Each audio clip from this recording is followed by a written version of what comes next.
এখন সর্বমোট অ্যাডমিটেড রোগী আছে আমাদের 34 জন। এই 34 জনের মধ্যে 28 জন হচ্ছে বাচ্চা চাইল্ড, আর অ্যাডাল্ট আছে 8 জন।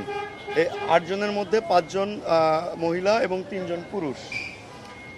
আমরা আজকে 2 জন রোগীকে ডিসচার্জ দিয়েছি। দুইজনই আমরা অ্যাডাল্টের মধ্যে পড়ে। একজন 20 বছর বয়সী কাজী আমজাদ সাইদ, উনি বেসিক্যালি ছিলেন হচ্ছে একজন রেস্কিউয়ার হিসাবে এসে ওনার ইনহেলেশন ইনজুরি ছিল, এক্সটার্নাল ইনজুরি ছিল না। উনি আজকে সুস্থ হয়েছেন, ওনাকে আমরা আজকে ছেড়ে দিয়েছি। আর আরেকজন যিনি আছেন সবুজা, ওনার ইনহেলেশন ইনজুরি ছিল, ওনাকে আমরা আজকে ছেড়ে দিয়েছি, উনি স্টাফ ছিলেন। আর এই মুহূর্তে আমাদের আইসিইউতে আছে মোট 4 জন পেশেন্ট এবং ভেন্টিলেশনে আছে আমাদের এর মধ্যে 2 জন রোগী।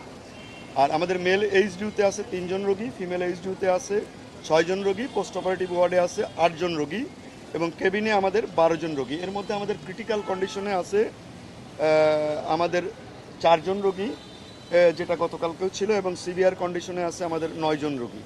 আর এর মধ্যে ইনহেলেশন ইনজুরি আছে আমাদের 7 জন রোগী। আর যে প্রশ্নটা আপনারা করছিলেন 30%-এর উপরে আমাদের বার্নের রোগীর সংখ্যা এই মুহূর্তে 6 জন। আমরা গতকালকে সিভিয়ার থেকে ক্রিটিক্যাল স্টেজ অর্থাৎ একটু খারাপ স্টেজে গেছে আমাদের 2 জন রোগী। আর আমাদের নতুন করে আইসিইউতে তেমন কেউ আসেনি, যা ছিল তাই, এবং আমরা আইসিইউ থেকে কাউকে স্টেপ ডাউনও করাই নাই। আজকে আমাদের মৃত্যুর কথা যেটা বললাম 0 এবং টোটাল ডেথ এই পর্যন্ত আবারও বলছে 17।